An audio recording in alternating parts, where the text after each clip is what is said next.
Hi, you are watching Best Buy Gadgets. Please subscribe our channel for more tech news updates. How you'll get Apple and Google's contact tracing update for your phone. Google and Apple are launching tools to combat the spread of COVID-19. The tech giants say everyone will get access to the framework for tracking tools, regardless of which version of iOS or Android they use. Not everyone is convinced.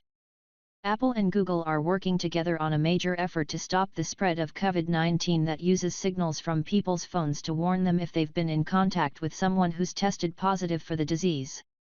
The joint project takes advantage of two of the world's most popular operating systems, Apple's iOS and Google's Android, to potentially reach billions of people. The tools will use Bluetooth radio technology to support apps that will be developed by public health authorities. Google and Apple will initially begin releasing updates in May, the tech giants said during a joint briefing Monday. The two companies plan to build the contact tracing capability into their mobile operating systems, building off the public health apps. Once it's part of the OS, tracking could be even easier, but that will require people to update their phone software, a problem that dogs the industry. A software tool, after all, is only as effective as the number of people who can access it. When it comes to the contact tracing tools, the ability for a wide swath of the population to access them is much more important than it is with other normal app updates.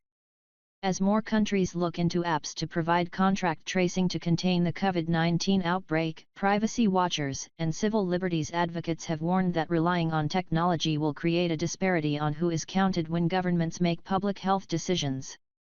Beyond access to devices, another concern would be access to networks.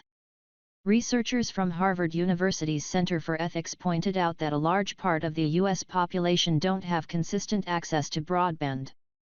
If 100% of some communities use a tracing app, but other communities feel alienated by it, don't have the necessary devices, cannot get signal, or are afraid of government overreach, we may have a situation where the virus can more easily get a foothold in certain communities, further increasing existing inequalities and creating an atmosphere of stigma and disparity. The tech companies aren't developing the contact tracing apps themselves, they're providing tools for public health officials to make their own. The announcements on Friday included changes to their framework to help healthcare workers determine COVID-19 exposure. Representatives from the tech companies expect to release a seed version of the technology by the first week of May, available only to public health officials for testing. Please subscribe our channel for more tech news updates.